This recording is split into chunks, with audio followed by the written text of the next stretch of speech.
కారణం ఏంటి అక్కడ అసలు యాక్చువల్ గా తెలంగాణ ప్రజలకు తెలియాలి కూడా. కవిత బయటికి రావడానికి కారణం ఏంటి? ఆమె ఒకసారి ఎంపీ అవకాశం వచ్చింది, ఎమ్మెల్సీకి అవకాశం వచ్చింది, అందరు మంత్రులు అయ్యారు, మంచి మంచి పోస్టులలో వాళ్ళకి అవకాశం వచ్చింది. హరీష్ రావు కానీ లేకపోతే కేటీఆర్ కానీ మిగతా వాళ్ళకి కానీ ఈమెకి ఒక మంత్రి పదవి ఒక్కటే బాకీ ఉండే. మంత్రి పదవి ఇవ్వకపోవడానికి కారణం ఏంటి?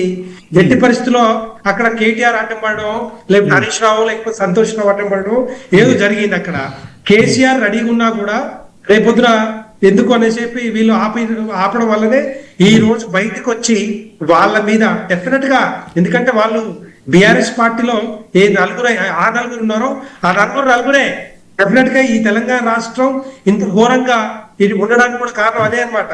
తెలంగాణ రాష్ట్రం వచ్చాక అభివృద్ధి సంక్షేమ పథకాలు రకరకాల ఆలోచనలు ఉంటాయి ప్రతి ఒక్కరికి. నేనే పార్టీలకు అతీతంగా కూడా చెప్తున్నాను, పార్టీలకు అతీతంగా తెలంగాణ ప్రజలందరూ అంకణబద్దులై ఎట్టి పరిస్థితుల్లో ఒక సీఎం చేసుకోవాలి, వాళ్ళు మనకు ఉపయోగపడతారు.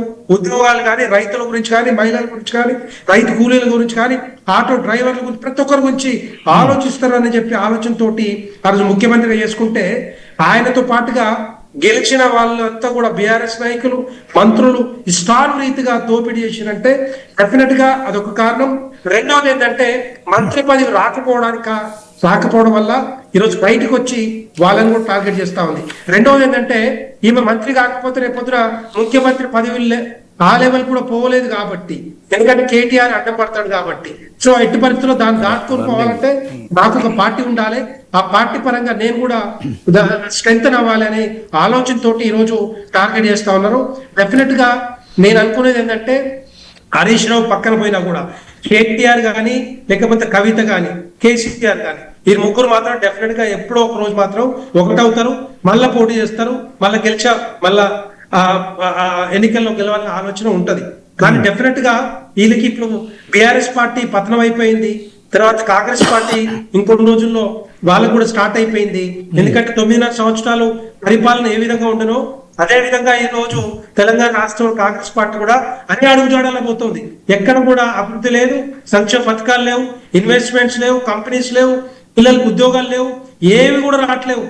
సంవత్సరం నెల కాగానే అప్పులు తీసుకురావాలి, ఉద్యోగాలకి ఏది మన జీతాలు ఇవ్వాలి, కాలం గడపాలి, పూట గడవాలి తప్పితే ఏదో పేరుకు తెలంగాణ రైజింగ్ సమ్మిట్ అని, రైజింగ్ ఫ్యూచర్ సిటీ అని అవన్నీ చెప్తా ఉన్నారు తప్పితే ఎక్కడ కూడా ఒక పైసా పని కావట్లేదు, ఒక్కరు కూడా ఉద్యోగం రావట్లేదు. అదన్నీ కూడా డెఫినెట్ గా తెలంగాణ ప్రజలందరూ ఆలోచిస్తా ఉన్నారు.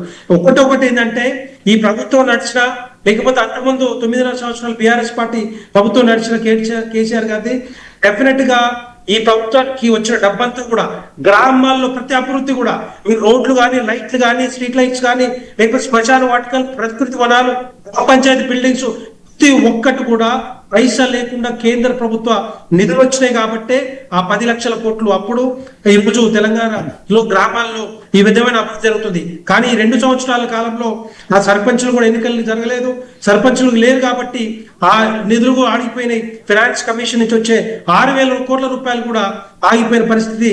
దానికి అంత కారణం వల్ల కాంగ్రెస్ పార్టీ. ఇప్పుడు నేను ఏంటంటే 2 పార్టీలు ఒకే డిఎన్ఏ, 2 పార్టీల అడుగుజాడలు కూడా ఒకే దగ్గర ఉంటాయి. ఎందుకంటే కేసీఆర్ పుట్టిన పెరిగిన మంత్రి అయినా, కేంద్ర మంత్రి అయినా ఆ కాంగ్రెస్ పార్టీలో ఉన్నాడు కాబట్టి, ముందు వచ్చింది కాబట్టి, వాళ్ళ డిఎన్ఏ ఒక్కడు కాబట్టి ఈ రోజు తెలంగాణ రాష్ట్రాన్ని అభివృద్ధి చేయలేని పరిస్థితుల్లో కనపడతా ఉంది.